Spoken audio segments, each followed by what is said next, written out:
Hi friends and welcome. Imagine a world lit only by fire, where faith ruled kings and questions could cost your life. In this medieval night, not all voices echoed from the pulpit. Some whispered from cellars, forests, and forgotten hills. These were the heretics, the seekers, the dreamers, those who dare to see God differently. Tonight, by candlelight, we journey through forbidden beliefs and lost truths buried by time. From dancing mystics to wandering prophets, each tale is a quiet rebellion wrapped in silence and stars. Let the world fall away. Let history breathe. You are entering 1 hour of lost medieval heresies and forbidden faiths for sleep. Imagine a narrow path winding through the woods beneath a pale medieval moon, the bare trees whispering in a chill wind, their branches like bony fingers against the starlit sky. You walk in silence, the earth soft underfoot, the scent of wood smoke lingering on the air. Far in the distance, a monastery bell tolls, deep, measured, mournful. It is the 12th century, and Europe lies swaddled in 1,000 years of tradition, doctrine, and divine certainty. The church stands as an eternal fortress, its walls built from sacred texts and unquestioned truths. But even in such a world, doubt does not sleep. Beneath the heavy stones of cities and abbeys, in catacombs and secret chambers lit only by candlelight, another kind of voice begins to stir. It is quieter than the chanting monks, more hesitant than the psalms read from golden missals. It does not cry out with anger, but hums gently beneath the surface. Questions, murmurs, longings. What if the soul could speak to God without an altar? What if Christ's message had been altered? What if the church, so full of gold and judgment, had missed the mark entirely? In these dark and flickering spaces, heresy is born, not always from rebellion, but from yearning. A yearning for purity, for truth unmediated by power, for faith that felt less like a throne and more like a path through the forest. It was not always dramatic, not always radical. Sometimes it was simply a man translating the Bible into the tongue of his neighbors. Sometimes it was a woman speaking of visions, claiming the Virgin had visited her in a dream. Sometimes it was silence, refusing to speak words that no longer rang true. The medieval world was a place where the sacred and the worldly were tightly woven. To exist was to be part of a divine order. Kings ruled by grace, bread became body, heaven looked down with stern, watchful eyes. Yet even in such order, cracks formed. And through those cracks, strange flowers bloomed. Not all heretics sought chaos. Many were seekers, quiet souls, idealists. They studied scripture, fasted, prayed, walked barefoot through villages with nothing but a cloak and conviction. They were not always right. They were often fearful. But they were human, deeply so, and their stories are not just tales of persecution, but of persistence, a belief that slipped between the lines of law and found something else. Tonight, as we rest in this quiet space between waking and sleep, we will walk among these forbidden faiths. We will light their candles once more, not to judge, but to remember. Each story we tell is a fragment of the human heart, torn between obedience and wonder. So let your thoughts drift gently now, as we begin our slow descent into the hidden places of medieval belief.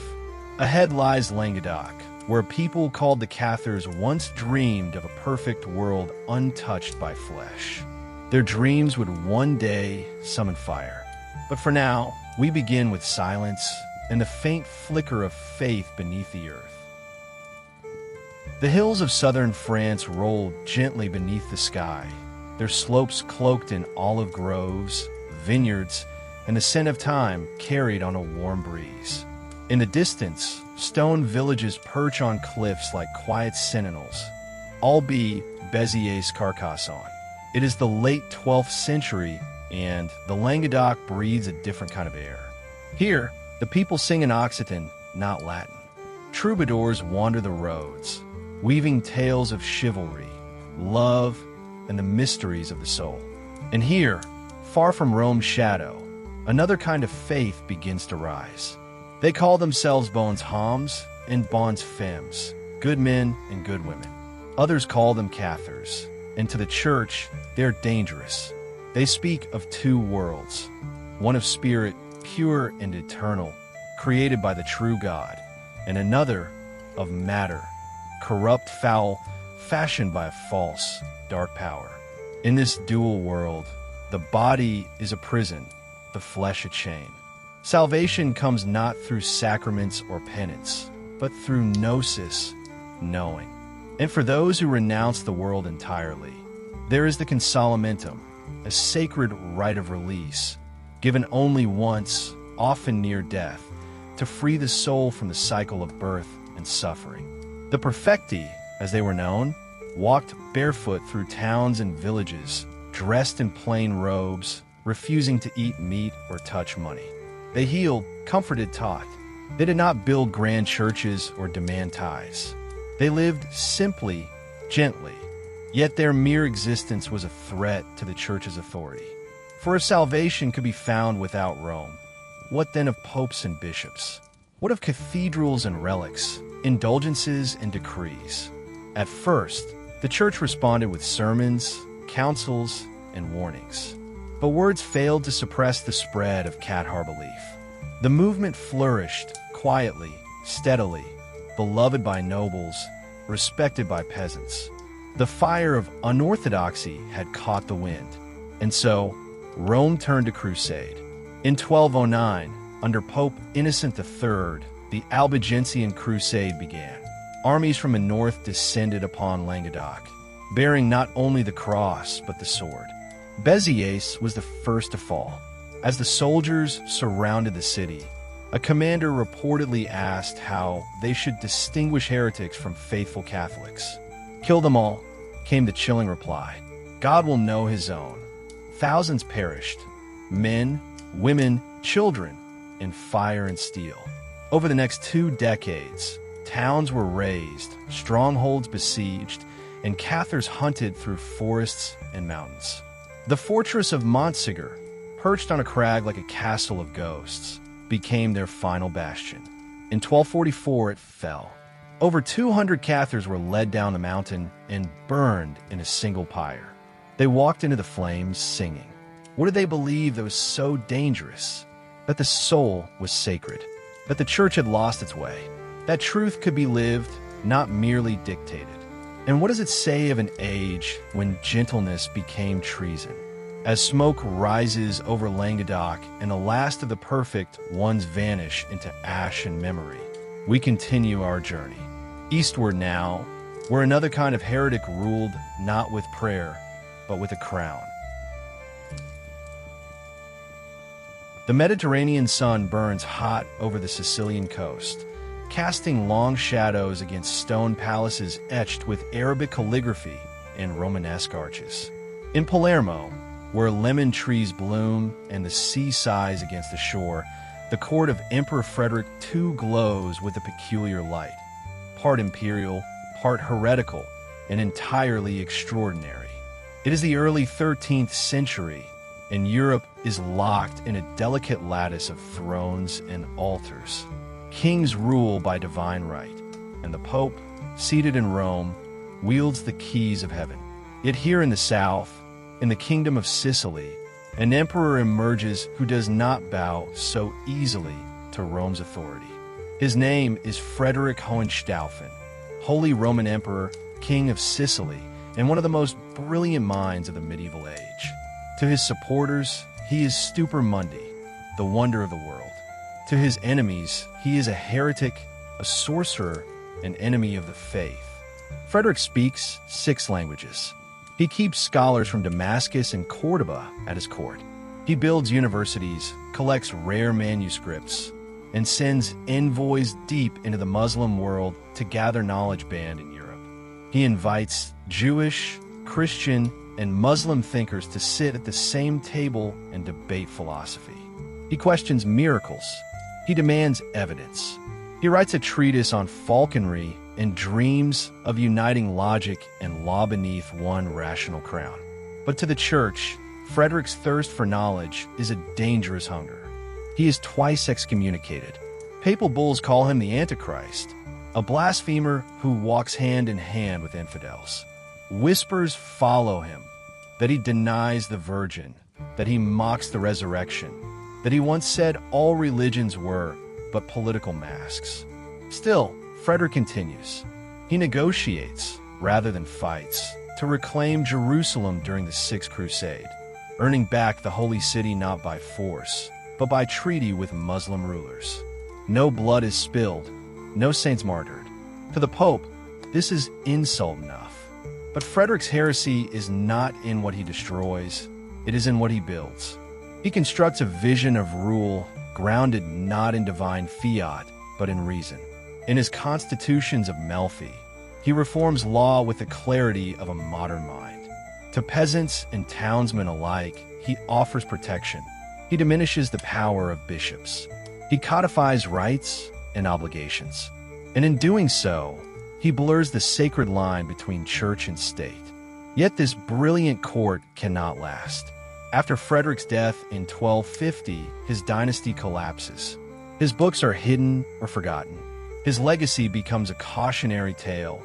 Proof, perhaps, that light too bright for its time casts long, dangerous shadows. The church reasserts control. Sicily fades into political obscurity. The philosopher-emperor becomes legend, neither saint nor villain, but something more complicated. What do we make of him now? Was Frederick ahead of his time, or simply out of place? He reminds us that heresy can take many forms, not always in fire or rebellion, but in the refusal to think small. As his libraries dim and the scholars drift away, we turn now to another who spoke of visions, though not from books or councils, but from the radiant chambers of the soul. We travel north to the cloistered world of Hildegard of Bingen. The Abbey of Dissebodenberg rests quiet among the hills of the Rhineland, nestled where mist curls gently over the trees and rivers meet in silent confluence. Within its walls, beneath vaulted ceilings and the hush of cloistered life, a child listens, not to the chants of her fellow nuns, but to something stranger, something radiant, a light no one else can see. She is Hildegard, daughter of a minor noble, promised to the church at a tender age, her early years wrapped in silence and stone. From childhood, she claims to see visions, vast, burning images filled with wheels, towers, stars, and divine voices. Not dreams, she insists, but waking illuminations. The voice she hears is not her own. It commands her to speak, to write, to share. At first, she resists. A woman, even a nun, has little place in the realms of theology. To speak to boldly risks accusation, but the visions grow insistent, urgent. And so she writes. In Civias, her first major work, Hildegard describes a cosmic drama, the soul's journey, the harmony of the spheres, the virtues and vices dancing across the heavens. Her imagery is not gentle. It is powerful, at times terrifying, always vivid. Tongues of fire burst from golden mouths. Living light floods the firmament. The voice of the divine trembles through the bones. Monks and abbots grow uneasy. Some suspect madness. Others hint at heresy. But Hildegard is careful. She seeks validation, sending her visions to Bernard of Clairvaux and even to the Pope himself. And miraculously, they believe her. With papal approval, she begins to preach, rare, if not unheard of for a woman in the 12th century. She speaks to bishops and emperors, scolds corrupt clergy, defends the sanctity of music and medicine, and claims that her knowledge flows directly from a source. Her writings span theology, natural science, and even what we might now call holistic healing. She composes hymns, invents words, maps the structure of the soul as if it were a cathedral. But still, questions linger. Was she divinely inspired or dangerously close to blasphemy? Her visions often wander outside accepted dogma. She writes of feminine divinity, of cosmic balance, of the earth's sacred body. She speaks of the greening of the spirit, a mystical life force that connects all living things. Her God is majestic but strangely organic. Her church, at times, seems not Roman but elemental, and yet she is never tried, never condemned. Perhaps because she wrapped her fire in obedience. Perhaps because her genius could not be denied. Hildegard stands on the edge between orthodoxy and something wilder. A holy woman whose truth made even powerful men pause. She reminds us that heresy can sometimes wear the robes of sainthood, and that the line between visionary and danger is often drawn by the hand of history. As the echo of her chants fades into the Rhine Valley fog, we turn now to the north, where voices once again stir, not of mystics or nobles, but of ordinary folk with extraordinary ideas. They are called the Lollards, and their rebellion begins not in visions, but in words.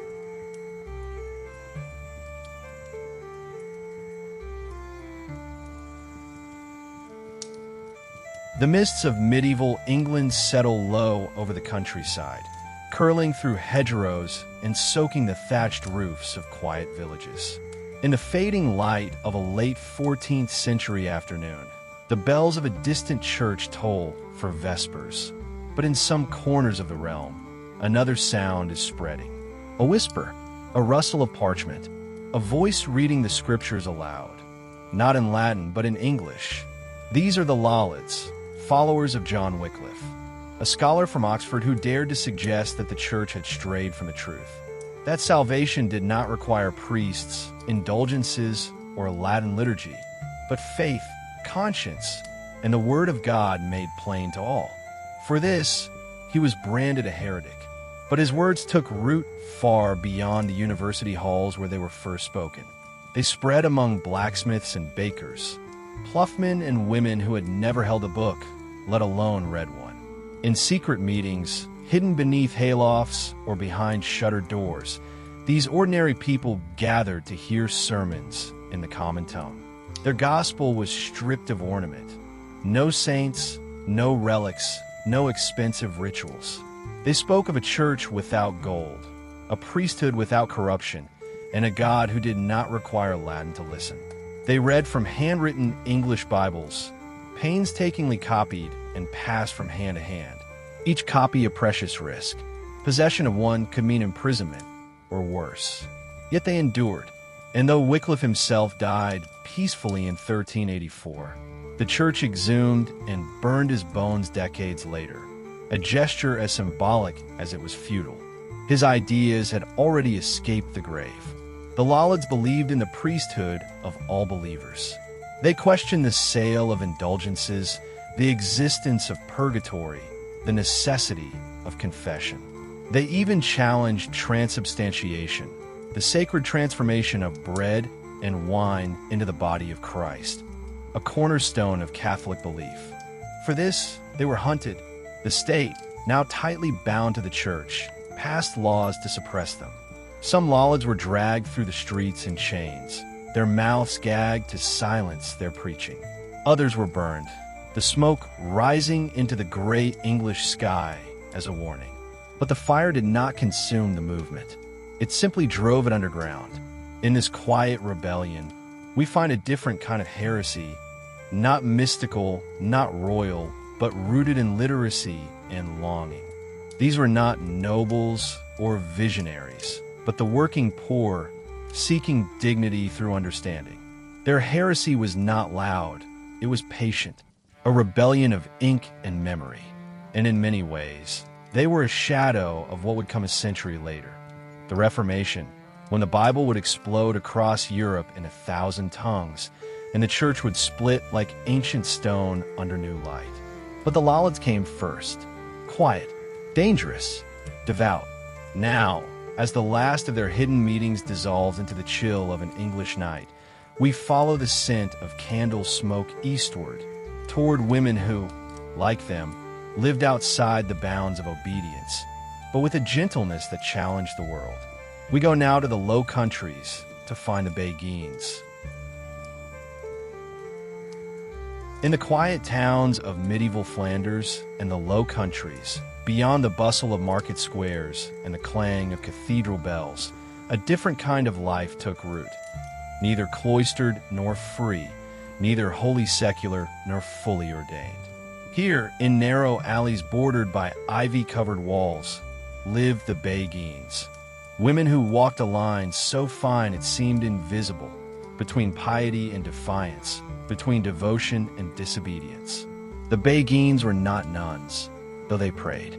They were not married, though they lived among communities of women. They took no binding vows, owned no husbands, answered to no abbots. They called no convent home, and yet they gathered in enclosed dwellings called beguinages, small neighborhoods with their own chapels, gardens, and quiet rooms of study and rest. These were spaces born not of decree, but of desire, for simplicity, for sisterhood, for God. They appeared in the 12th and 13th centuries, a time when religious life was sharply defined and tightly controlled. For a woman, there were only two respectable paths, the home or the convent. But the Beguines carved a third. Many were widows or unmarried women, some wealthy, others not. They chose a life of prayer, service, and contemplation, but without surrendering their independence. They nursed the sick, taught children, tended gardens, and copied sacred texts. They practiced charity not out of obligation, but as a calling. And perhaps most radical of all, they read, they wrote, they thought. Some Beguines became mystics. One, the famed Hedwig of Antwerp, wrote visions of divine unions so intimate, so luminous, they rivaled those of any cloistered saint. In her poems, God is not distant but near, tender, consuming, a flame that both scorches and purifies. Her writings spoke of men, divine love, as a force that transcends earthly laws, even church dogma. Her voice was bold, ecstatic, and unmistakably female. Another, Marguerite Perret, took her thoughts further still. In her book The Mirror of Simple Souls, she claimed the soul could become so pure, so united with God, that it no longer needed the church or even conscious virtue. Her ideas frightened inquisitors. She was arrested, tried, and in 1310, burned in Paris as a heretic. Her crime was not wickedness, but a kind of spiritual audacity. And yet, despite the flames that claimed some, many Beguines endured, protected, sometimes grudgingly, by local bishops and city charters. Their communities thrived for centuries. Their way of life was unclassifiable, a loophole in a rigid system. Perhaps that was their greatest heresy, to live sincerely and spiritually without asking permission. They remind us that in the medieval world, heresy was not only a matter of belief, but of boundaries. Who could speak? Who could choose? Who could love God on their own terms? As the light fades on the brick courtyards of the beguinages, the hush of their devotion lingers. From this gentle rebellion of women, we turn next to a darker current, an empire of fear disguised as faith. Inquisitors are coming, and with them, the long shadows of control. We now enter the chambers of the Holy Office. The streets of Prague shimmer with candlelight, the scent of wax and incense mingling with the breath of the Vltava River. Beneath the spires of its stone churches, the people gather, whispering, watching. It is the early 15th century, and something is stirring in Bohemia. A preacher climbs into the pulpit of Bethlehem Chapel, not in Latin, but in the language of the people. His voice is clear, unwavering. His name is Jan Hus, and his words will set the old order ablaze. Hus was not born to rebellion. He was a scholar, a priest, and rector of Charles University. But he believed that truth must be spoken. even when it shakes the pillars of power. Inspired by the writings of John Wycliffe, Huss began to question the church's corruption, its wealth, its sale of indulgences, and its claim to infallible authority. He preached that the head of the church was not the Pope, but Christ alone, that the scriptures, not papal decrees, were the highest law, and that communion, the sacred Eucharist, should be shared not just by clergy, but by all believers. A chalice, raised not for the elite, but for the faithful. To the common folk of Prague, Huss's message rang like a bell in fog. They listened, and they followed. His sermons filled the chapel, then spilled into the streets. His voice became a spark that lit the hearts of a nation. But to the hierarchy of the church, it was dangerous fire. In 1414, Huss was summoned to the Council of Constance to defend his views. He was promised safe conduct. He went believing truth would shield him. But once there, he was arrested, imprisoned not for a crime of violence, but for his words. For months, he languished in a dark cell. He was interrogated, commanded to recant. But he would not. On July 6, 1415, Huss was led to the stake. Before the flames were lit, he spoke calmly. He said he had never taught anything contrary to the gospel. He prayed for his enemies. And as the fire consumed him, it is said he sang a hymn. The crowd watched in silence, but the story did not end in ashes. In Bohemia, his followers, known as the Hussites, rose in defiance.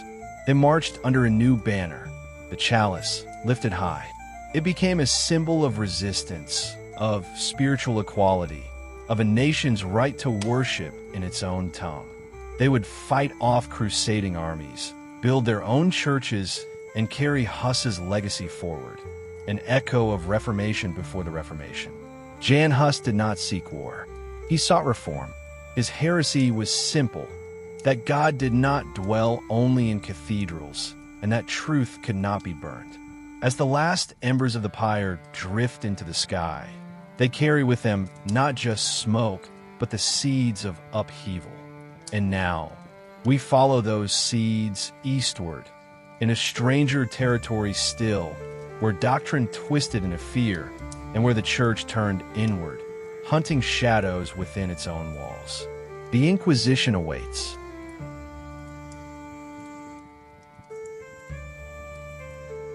High above the cloistered world of the medieval scribe, the stars turn in silent procession.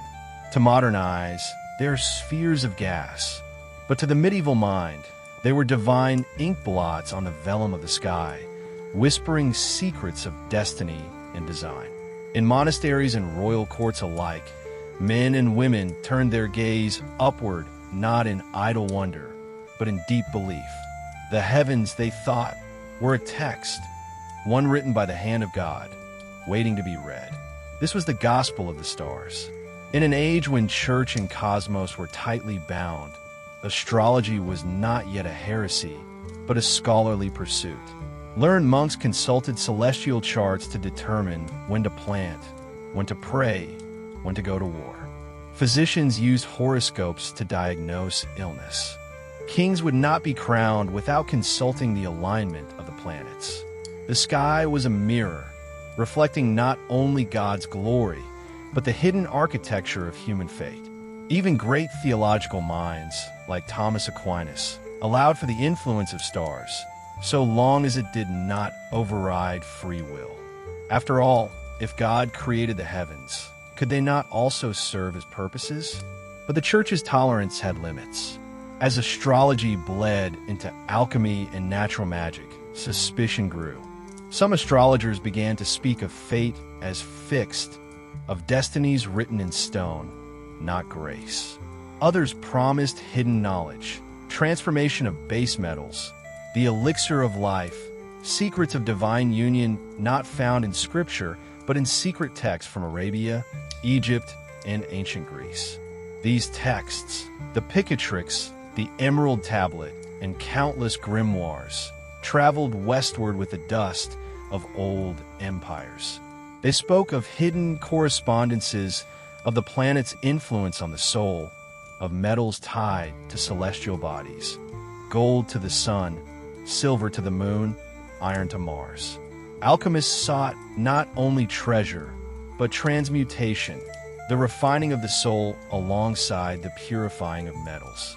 The philosopher's stone was both a substance and a symbol, and so lines blurred. Was the alchemist a seeker of divine wisdom, or a charlatan dabbling in forbidden arts? Was the astrologer a scholar, or a conjurer? By the 13th and 14th centuries, the Inquisition began to turn its gaze to those who studied the stars too closely. Though astrology remained quietly practiced, especially in noble circles, the church grew wary of those who claimed too much knowledge, or worse, too much power. To predict the future too precisely, to manipulate nature too boldly, was to play at godhood. Still, the allure persisted. Universities taught astrology alongside theology. Manuscripts shimmered with zodiac wheels, planetary tables, and alchemical diagrams drawn in careful ink.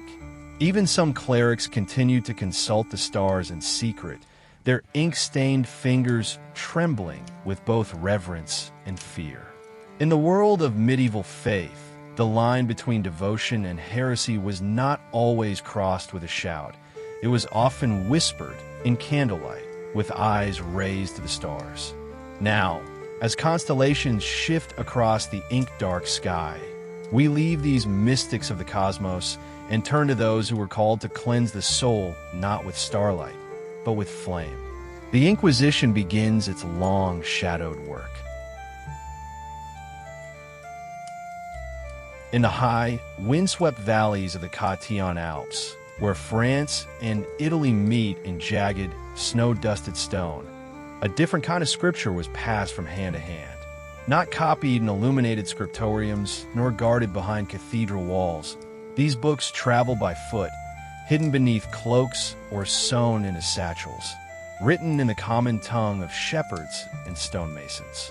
They were not gilded with gold, but carried something far more dangerous, forbidden truth.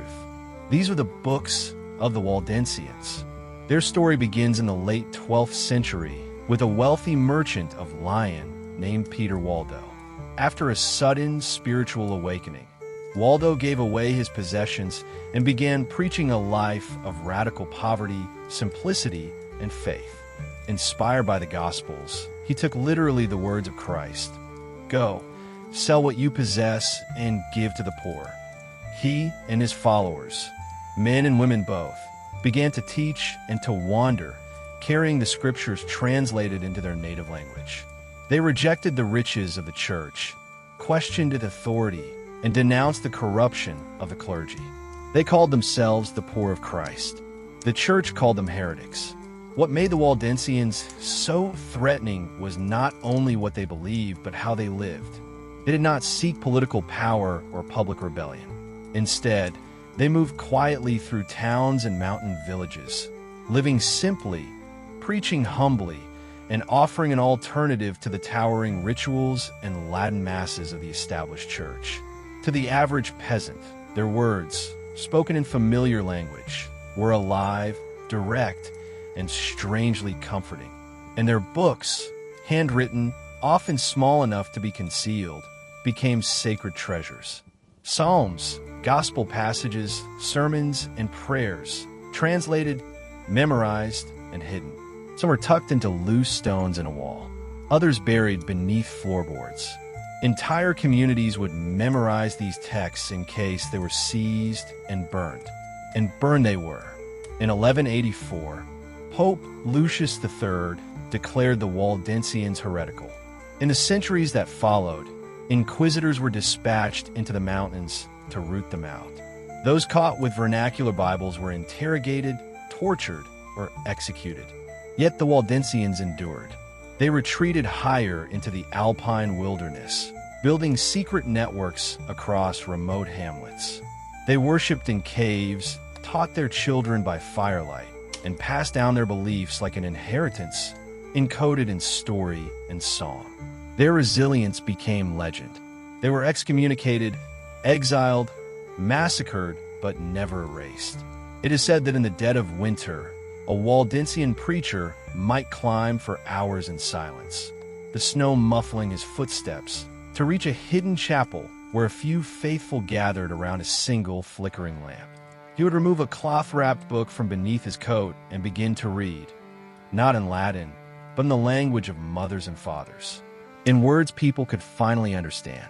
Their heresy was not loud. It did not seek to overthrow. It sought to endure. And now, as their echo fades into the alpine mist, we follow the last embers of this long trail of descent to the shadows of Spain, where faith would be tested in darker ways still. The Inquisition sharpens its tools. The auto de fe awaits. The stone cloister is hushed, cloaked in the pale blue of pre-dawn. A single candle flickers in a narrow window, casting soft light over worn manuscripts and the bowed figure of a solitary monk. His name is Brother Abelard. No bishop, no rebel, no great theologian. Just a quiet, observant man of the Benedictine order, living in a monastery perched above the fog-drenched hills of Normandy. Yet within his silence blooms a heresy of a different sort, one not proclaimed from pulpits, but whispered in the chambers of his mind. Abelard was a scribe. He copied texts faithfully, as all monks were trained to do. Psalters, Gospels, lives of saints. But it was in the margins where his spirit stirred. There, between lines of Latin devotion, he began to write small questions, tentative at first. Why does God need the suffering of the innocent? Why are we forbidden to question what we must also believe? Why do we praise poverty, yet build in gold? The questions multiplied. Beneath the silence of his daily prayer, under the rigid rhythm of monastic bells, his thoughts wandered further. He read not just the scripture, but older texts, Aristotle and Ptolemy, books by Arab thinkers brought west through Spain. The Timaeus of Plato, once hidden, now sat beside his psalter. He learned that not all truth came from Rome. He began to wonder, could faith survive the touch of reason? At first, he dared not speak aloud, but among the older brothers, he found quiet conversation, some curious, others afraid.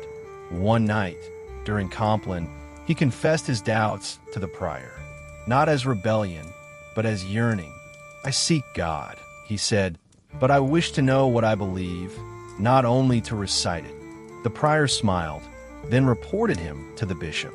Soon after, an inquisitor arrived, not in wrath, but with a soft, measured voice. He asked simple questions. Do you believe in the authority of the church? Do you renounce any teachings outside it? Do you reject reason when it conflicts with doctrine? Brother Abelard answered truthfully. Too truthfully. He was not burned. That was not always the way. Instead, he was silenced. He was removed from the scriptorium, assigned to menial labor. His books were taken. His notes burned. In the refectory, no one sat beside him. His candle was extinguished early each night.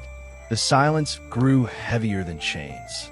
But Brother Abelard never recanted, because he had nothing to recant. He had not preached, not defied. He had only asked why, asked how. His heresy was wonder, and in that, he joined a lineage of the forgotten. Not martyrs, not prophets, but seekers. Tonight, we leave him sitting by a darkened window, looking out toward the stars. No vision, no voice, no fire. Only questions. Only the long, echoing stillness that follows when the mind dares to reach beyond its walls. And so ends our journey through forgotten faiths and forbidden flames. These stories are not just about belief, but about courage, quiet, flickering, stubborn in the dark. Let them keep you company, here in the silence, as sleep draws near. In a candlelit chapel deep in the French Pyrenees, a woman kneels before a statue unlike any other. It is the Virgin Mary, yes, but her skin is dark as aged oak, her eyes calm and unreadable. She holds the Christ child on her knee. but neither was the polished expression of the Gothic Madonnas common in grand cathedrals. This Madonna is earthbound, mysterious. She belongs to another silence, a silence older than Latin hymns and whiter than snow vestments. Such figures were not rare in medieval Europe. They could be found in the crypts of Poland, the caves of Spain, the monasteries of Switzerland, and the hidden valleys of France. They bore names whispered with reverence: Notre Dame de Rocamadour, La Morenita, Our Lady of Czestochowa. The faithful did not question why these Madonnas were black. Some said it was the smoke of centuries of candle offerings, the grime of pilgrimage, the soot of devotion. Others suspected something deeper, more elemental. In an age when Christian iconography was tightly controlled, the Black Madonna stood apart. She did not look like the pale, elegant queens painted in illuminated manuscripts. She was robust, rooted, often carved from dark wood or painted in deep tones. To those who came to her, she was not unreachable glory, but Mother, Earth, suffering, strength. Her image evoked not just the church, but something older. Historians have long debated her origins. Some believe she is a remnant of pre-Christian goddess worship, absorbed in a Marian devotion as a compromise between old and new faiths. Isis, Cybele, Demeter, names that once filled temples now echoed in Christian form, draped in robes, yet still bearing symbols of fertility, nature, and cyclical death. Others argue she was simply a regional artistic expression or an embodiment of Mary as universal, transcending race and empire. To medieval pilgrims, none of that mattered. They came to her in droves. They laid down coins and prayers, sick children and broken limbs. They sang songs not found in Roman breviaries, and often they claimed miracles. The blind could see, the barren conceived, the dying were spared. Her shrines became centers of healing and folk memory, blending Christian piety with local legend and whisper belief. But not all clergy approved. The church often tolerated the Black Madonnas, but rarely celebrated them. Their origins were too obscure, their popularity too organic. Some were hidden in crypts, kept away from the main altars. Others were repainted, lightened, transformed to fit canonical tastes. Yet still the dark ones endured. For many medieval women, the Black Madonna became a figure of quiet rebellion, maternal and divine, but untamed by dogma. She offered a comfort the distant Christ sometimes could not. The warmth of the body, the wisdom of age, the softness of shadow. In her gaze, believers found both humility and power, not the glory of conquest, but the patience of suffering, not the purity of marble, but the truth of soil. Now, as incense fades and the chapel empties, her figure remains, watching, silent. From her, we turn to another people of mountain and fire, the Shepherd's Crusade, where peasant faith rose up in zeal, only to be cast down in fear. It was the spring of 1251 when the fields of northern France stirred, not with harvest, but with voices. Not noble knights or seasoned priests, but shepherds, plowboys, and widows, gathering, singing, weeping. They said the Virgin Mary had spoken, that God was displeased that the church had failed. They were not scholars. They were not soldiers. And yet, they believed they were called to finish what kings could not, to rescue Christ's holy land from the Saracens. Word of this strange crusade moved as fast as fire in dry wheat. Its supposed leader was a boy named Stephen of Cloyes, a shepherd no older than 15. He claimed he had received a divine vision, that Jesus himself had visited him in the fields and entrusted him with a mission no crown could carry. The nobles had failed, he said. The Pope had failed. Now it was the poor who would march, barefoot and radiant with holy fury. From villages and farms, thousands joined him. Peasants, children, women, beggars. those without swords, without letters, without land. They carried crosses made of twigs, scrap banners bearing the image of Christ, and crude instruments to play hymns they scarcely understood. They called themselves the pastoros, the shepherds. What they lacked in armor, they believed they carried in purity of heart. At first, they were celebrated. Crowds gathered to watch them pass through towns, chanting in unison, their presence like a traveling miracle. But soon, something darker unfolded. With no true leader, no clear destination, and no military training, the movement twisted inward. Some factions began to accuse the clergy of corruption. They stormed monasteries, disrupted masses, and burned legal documents, symbols of a world they saw as unjust and godless. In Orleans and Tours, they turned violent. They beat priests, mocked bishops, and destroyed church property. And when they reached Paris, the crown had had enough. King Louis IX, once sympathetic, declared them outlaws. Royal troops scattered their camps, arrested leaders, and executed dozens. The crusade dissolved not in glory, but in blood and dust. But even in its failure, the Shepherd's Crusade remains one of the most poignant episodes of medieval faith. It was not a war, it was a cry from the poor who believed they were finally seen. A cry of disillusionment with a church wrapped in gold. A nobility waging wars of politics, not prayer. And for a moment, however brief, the powerless imagined they were chosen. The church called them heretics, fanatics, deluded masses. But they left behind no sect, no scriptures, only footprints in the dirt, and a question that echoed into the centuries. What happens when the humble rise in the name of heaven? The wind moves now across the fields they once marched, bending the grass in silence. And in that hush, we follow another trail, one not of armies, but of mystics. Women whose love of God knew no priest, no sacrament, no permission. The mirror of the free spirit awaits.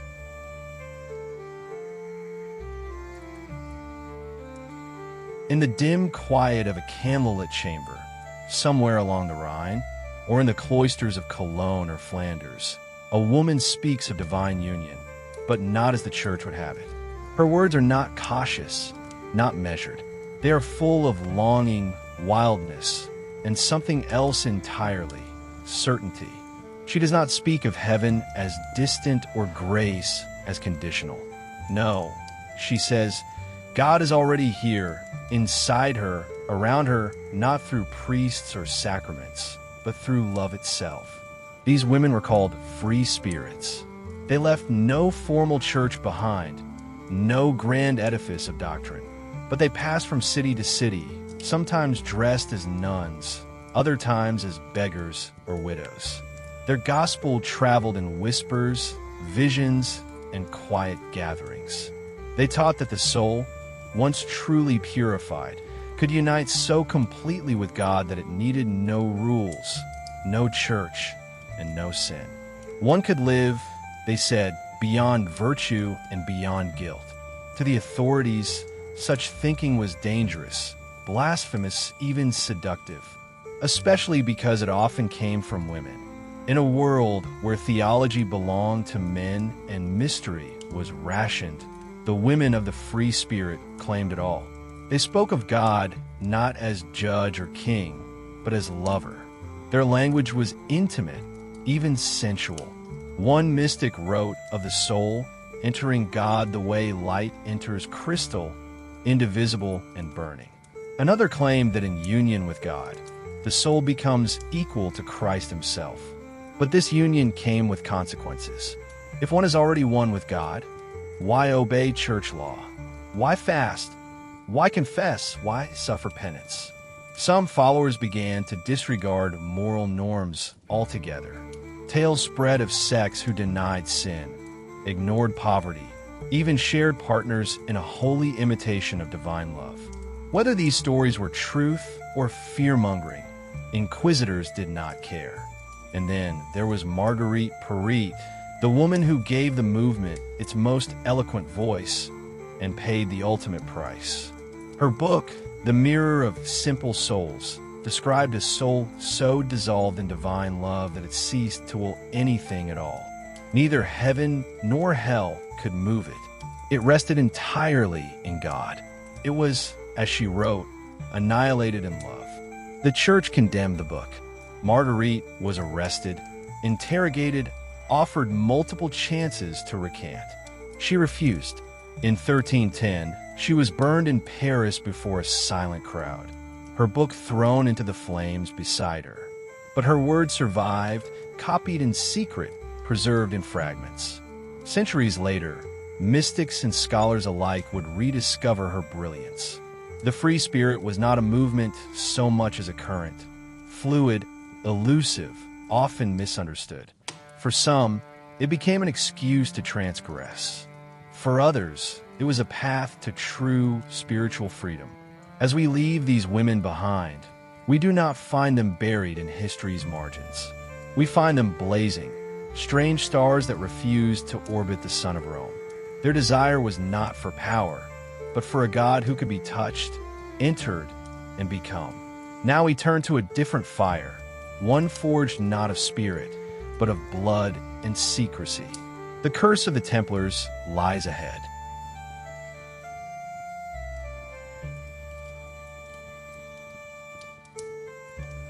In the shadowed alleys of medieval Paris, as the leaves of October fall crisp beneath the boots of royal guards, an order once exalted now moves under arrest.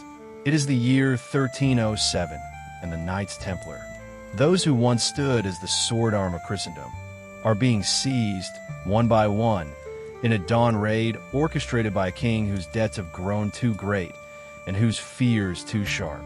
The Templars had begun humbly, as protectors of Christian pilgrims in the Holy Land, bound by vows of poverty, chastity, and obedience. They lived simply, at least in the beginning. But over 2 centuries, their influence deepened. Their white mantles with the red cross became symbols of divine warfare. Their fortress temples multiplied across Europe. Their coffers swelled with land, treasure, and secrets. They were warriors and bankers, monks and administrators, trusted by popes and kings, until they were no longer needed. By the early 14th century, the Crusades had faltered. Jerusalem was lost, and in France, King Philip IV, known as Philip the Fair, was facing bankruptcy after costly wars and extravagant court expenses. The Templars, with their immense wealth and independence from secular rule, became not just inconvenient, but threatening. What followed was swift and silent. On Friday, October 13th, the king struck. Under cover of darkness, his agents arrested hundreds of Templars across France. The charges were lurid: spitting on the cross, idol worship, heresy, sodomy, secret rites. The men, caught unarmed and unaware, were dragged into prisons, where they were tortured until they confessed to whatever was required. Their statements were inconsistent, often incoherent, but they were enough. The church hesitated at first, but soon, under pressure, Pope Clement V, himself installed with Philip's help, dissolved the order.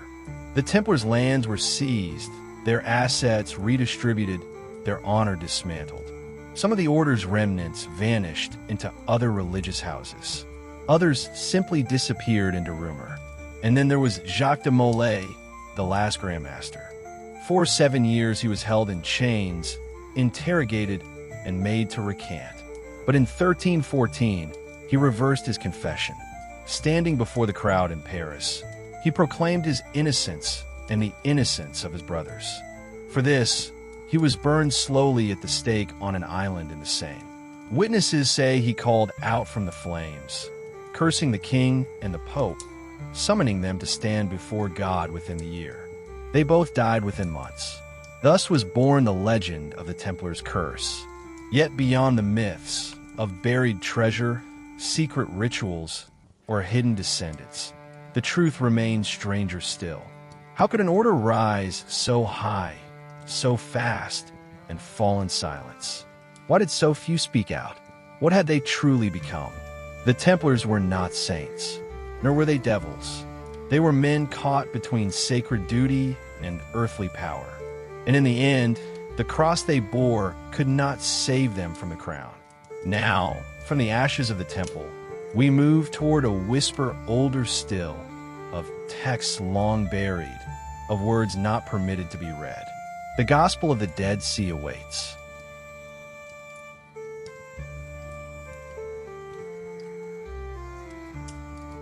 Far beyond the green hills of medieval Europe, far from the cathedrals and cloisters, there lies a desert of salt and stone. Beneath cliffs scorched by the sun and wind, near the lifeless waters of the Dead Sea, lay caves that held secrets for 2,000 years.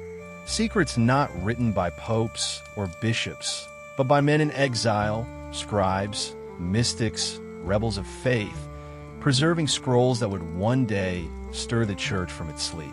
Though the Dead Sea Scrolls would not be discovered until the 20th century, their echo reached medieval Europe in murmurs, shadows, and suspicion. For in every age, there were those who believed, feared, even that other gospels existed. That hidden text told different stories of Christ, of creation, of the soul, and that the church, in its desire for authority, had buried them beneath centuries of silence. In abbeys and quiet corners of the Mediterranean, rumors persisted of early Christian writings never included in the official canon. The Gospel of Thomas, which spoke not of crucifixion or resurrection, but of inner knowing. The Gospel of Mary Magdalene, where a woman speaks boldly of hidden knowledge given by the risen Christ. The Book of Enoch, once quoted in Scripture, now cast aside, and texts more mystical still, sounding less like commandments and more like riddles. The thunder, perfect mind, the apocalypse of Peter, and fragments that blurred the line between prophecy and poetry. In the medieval imagination, these texts lived as ghosts. They were whispered about in Gnostic circles, hinted at in esoteric marginalia, and feared by inquisitors. For what if Christ had said more than what was preserved in Matthew, Mark, Luke, and John? What if salvation lay not in obedience, but in awakening? The church's stance was clear. It was one Bible, one canon, one path. To question it was not merely academic, it was heresy. And yet, in the shadows of libraries and the wilds of forgotten lands, seekers dreamed of lost scriptures. Some even claimed to receive visions of such books, revealed to them by angels, written in the language of stars.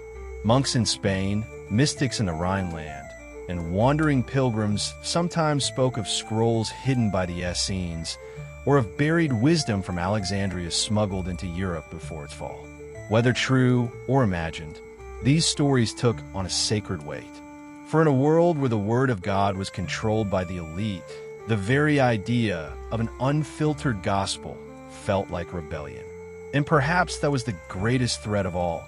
Not that these texts contradicted the church, but that they invited the soul to look within without permission. Even now, the Dead Sea caves sleep in silence, but their legend had already drifted westward, carried by desert winds and longing hearts. The idea of forbidden truth was enough to spark awe and fear. From ancient sands, we now return to the earth beneath our feet, to those who praise God with movement, laughter, and song. Heretics who danced in the dark. The next tale begins with a footstep and a hum, the dancing heretics.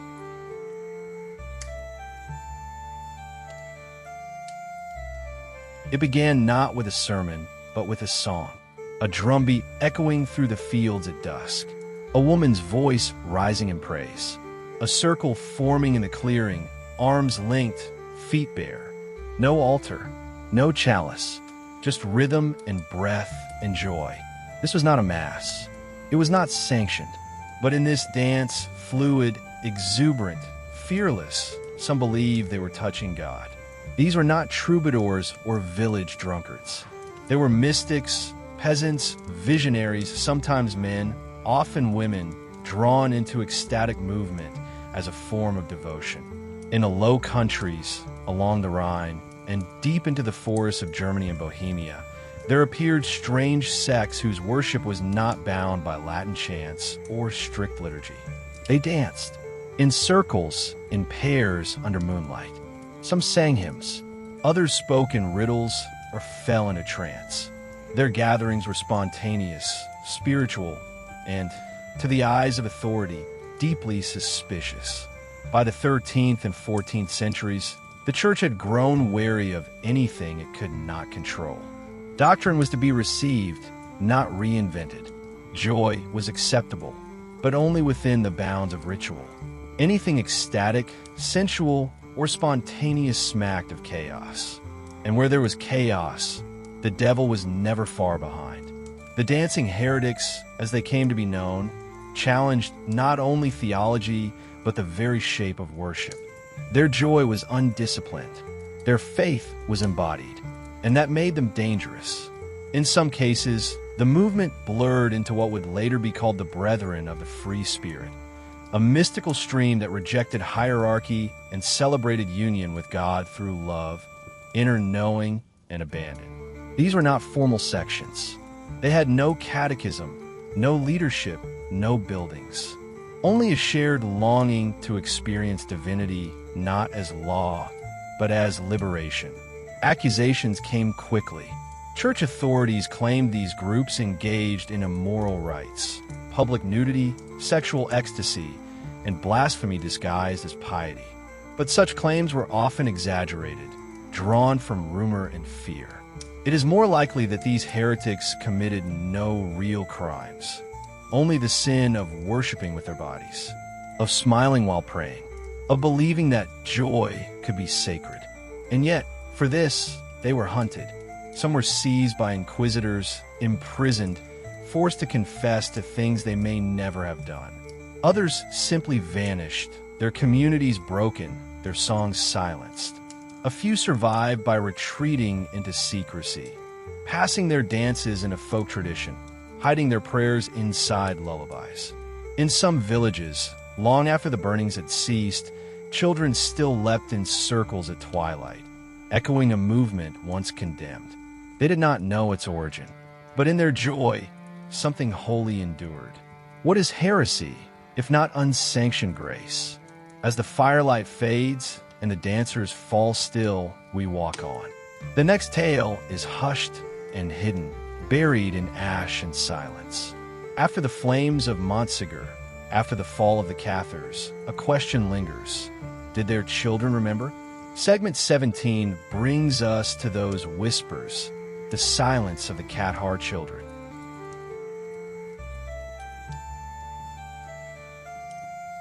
The sky above Montsegur was clear, and cruel the day the fires were lit. It was March of 1244, and the fortress, a stony crown atop the Pyrenean cliffs, had fallen. After months of siege by the forces of the French crown and church inquisitors, the last stronghold of the Cathars surrendered. Some hoped for mercy. None came. Over 200 men, women, and children were marched down the slopes and bound together. They were offered one last chance, renounce their faith and live. The Cathars refused. They were called perfecti, not because they were flawless, but because they had chosen a life of spiritual purity. They rejected the material world, believing it to be the creation of a dark force. They saw the soul as a prisoner of flesh, and death, to them, was release. When the flames rose, no one screamed. History remembers the pyre, but what those who escaped it? There were whispers of tunnels beneath the fortress, of children lowered on ropes into the mist before the gates opened. Some were too young to have taken the consolamentum, the Cathar rite of spiritual baptism. Others had parents who chose death, sending their sons and daughters into the wild with a kiss and a prayer. These children did not go to Rome. They did not seek forgiveness. They scattered into the mountains, the forests, the hidden folds of Occitania. Some were taken in by sympathetic villagers, others by distant kin. And with them, perhaps, they carried more than blood. They carried memory. In the decades that followed, The Inquisition rooted out Cathar belief wherever it found it. Manuscripts were burned. Graves were desecrated. Even the Occitan language was suppressed, its poetry silenced. But faith does not always survive in books. Sometimes it survives in lullabies, in symbols carved into door frames, in dreams spoken softly across candlelit tables. There are tales of shepherd boys in Languedoc who refused to eat meat, claiming it was stained by the world's corruption, of girls who grew to be midwives and healers, reciting strange prayers in fields at dusk, of families who buried their dead in unmarked graves facing east, not toward the church, but toward the rising sun. These were not open heretics. They built no new theology. They preached to no crowds. But something older flickered in them, quiet, enduring, a shadow, faith, passed not by doctrine, but by inheritance of sorrow. Inquisitors feared this most. Not the rebel, but the silent believer. The one who would say nothing, but remember everything. Perhaps the children of Montsegur grew old. Perhaps they forgot. Or perhaps, each time they looked toward that jagged cliff, they remembered the fire and the choice their mothers and fathers made. And though they never spoke it aloud, that silence itself became a kind of resistance. Now, as the wind moves across the mountain pass, we descend again, this time to the open fields of Italy and France, where barefoot preachers once dared to live as Christ lived, without coin or creed. Next comes the midnight sermons of the Apostolic Brethren.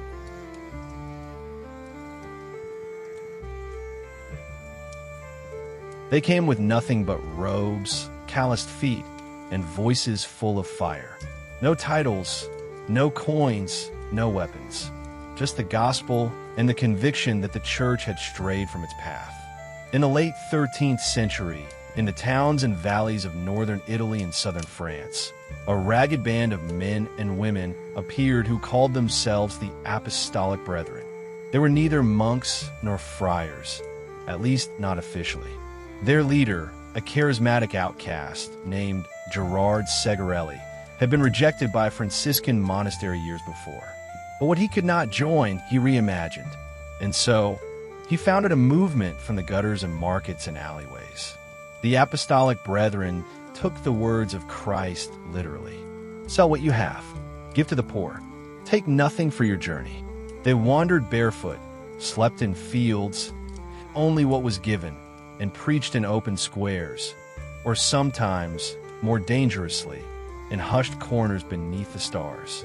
Their sermons condemned the corruption of priests, the luxuries of bishops, the hypocrisy of a church grown fat with gold and power. But they did not scream. They did not riot. They simply lived the life they believed Jesus had called for, and that was rebellion enough. Night was their sanctuary.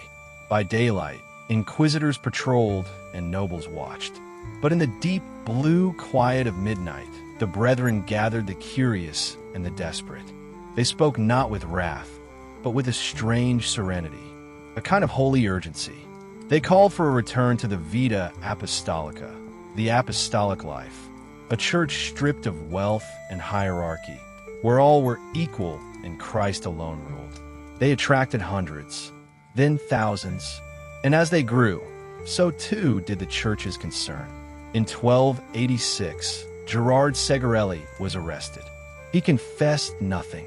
Still, he was exiled and later rearrested. By 1300, he was burned alive in Parma, a slow and public execution meant to silence the echo of his sermons. But the flames only spread the embers. From Segarelli's ashes rose Fra Dalcino, a more radical successor who led a splintered group into the Alps. There, they preached an apocalyptic gospel, that the corrupt church would fall and a new age of purity would dawn. They fought with the desperation of hunted animals. They were starved, besieged, and ultimately slaughtered. Dalcino himself flayed and burned with horrific precision. Still, something remained. Not the movement, not the names, but the idea that faith could be lived in simplicity, that the words of Christ still burned beneath the rituals if one only stripped away the rest. Long after the brethren vanished, stories persisted. Of midnight sermons whispered in stables. Of strangers passing through town who spoke of a church yet to come, unmarked by gold, unswayed by kings. And maybe in some small village, an old man still recalls that night when, as a boy, he sat beneath a fig tree and heard a voice say, "You need no temple to find God." From the quiet rebellion of poverty, we now turn to a figure cloaked in deeper mystery. One neither saint nor witch, healer nor heretic, but all of them at once. She was the last voice of the forest, the whisper between birth and death, the last which of the Rhine awaits.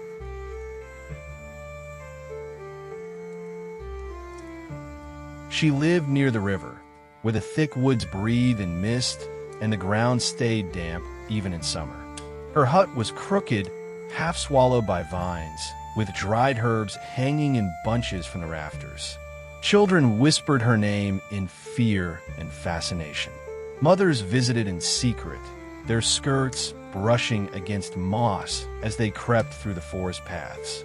They came for cures, for blessings, for protection from things the church had no prayers for. Her name is lost to history, but the villagers called her Hex, which she was not the first of her kind, nor the last. But in the Rhine Valley of the late 14th century, she may have been among the final women to carry the ancient memory of healing before it was fully devoured by fire and fear. She knew how to draw fever from the skin with wild rosemary. She set broken bones with linen soaked in pine resin. She murmured spells older than Latin, handed down not through books, but blood. Her hands smelled of garlic and frankincense, her mouth of wine and wormwood. She wore no cross, but marked doorways with chalk. Her wisdom, like the river, ran deep and winding, neither fully trusted nor fully understood. To the people, she was medicine. To the church, she was threat. In an era when male physicians wore university robes and quoted Galen, the existence of a peasant woman healing through touch and knowledge was intolerable. She had no license, no Latin. She served the poor without tithe. Worse, she blurred the lines between natural remedy and superstition, between faith and folk memory. Whispers reached the town priests that she predicted births before midwives arrived, that she spoke to crows and wept during eclipses, that she danced barefoot on holy feast days. One autumn, a child fell ill after visiting her home. A coincidence, perhaps, but in those years, the air itself seemed to carry blame. She was arrested in winter when the ground was frozen and the sky low. They found dried poppy petals and a carved wooden idol. The priest called it a devil's charm. She said it was her grandmother's. She confessed nothing, though the interrogation was long. Her silence frightened them more than any spell could. In the end, they did not burn her, perhaps because there was no crowd or because the bishop was cautious. Instead, she was exiled, sent upriver on a barge with no oars, no cloak, and no name. Some say she vanished into the mists. Others say she reached another village, took another name, and lived until the plague returned. No one truly knows. But in the hollows of the Rhineland, where the river still carries fog and memory, some herbs grow in patterns too perfect for chance. And in the stories grandmothers tell when the fire is low, there are still murmurs of a woman who once knew the language of pain, of roots, of stars. And now, as the witch slips in a legend, we arrive at the final threshold. One last figure awaits. Not healer, not heretic, but questioner. A thinker born too early and perhaps too freely. The Philosopher of Doubt, Segment 20.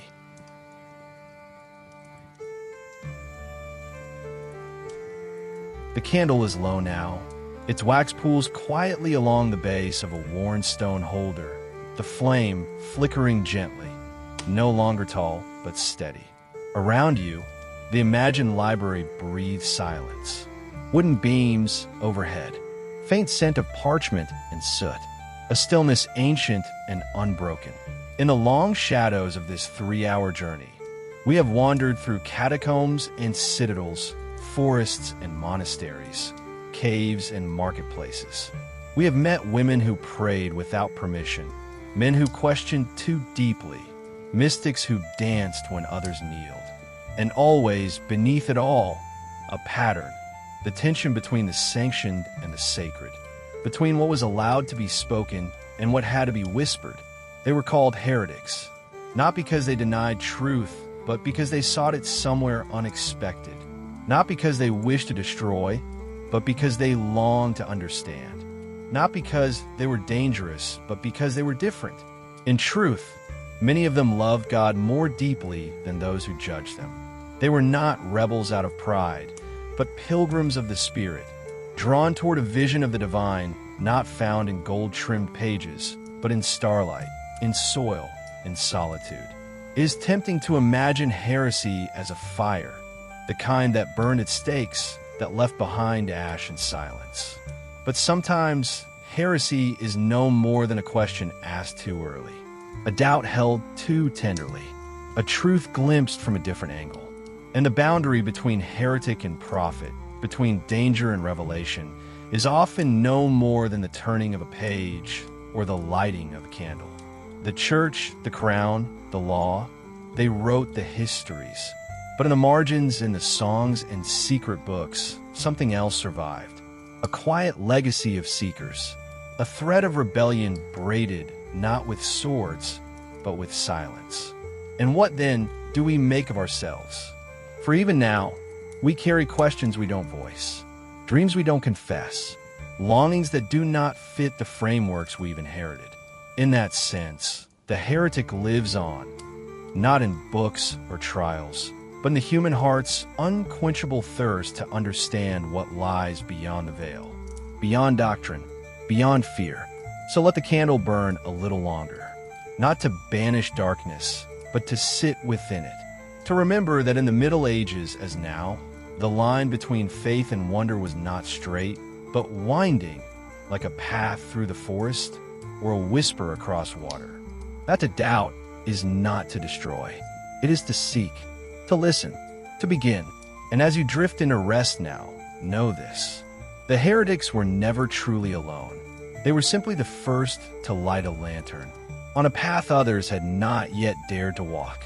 Sleep well, traveler, and may your questions, too, become holy.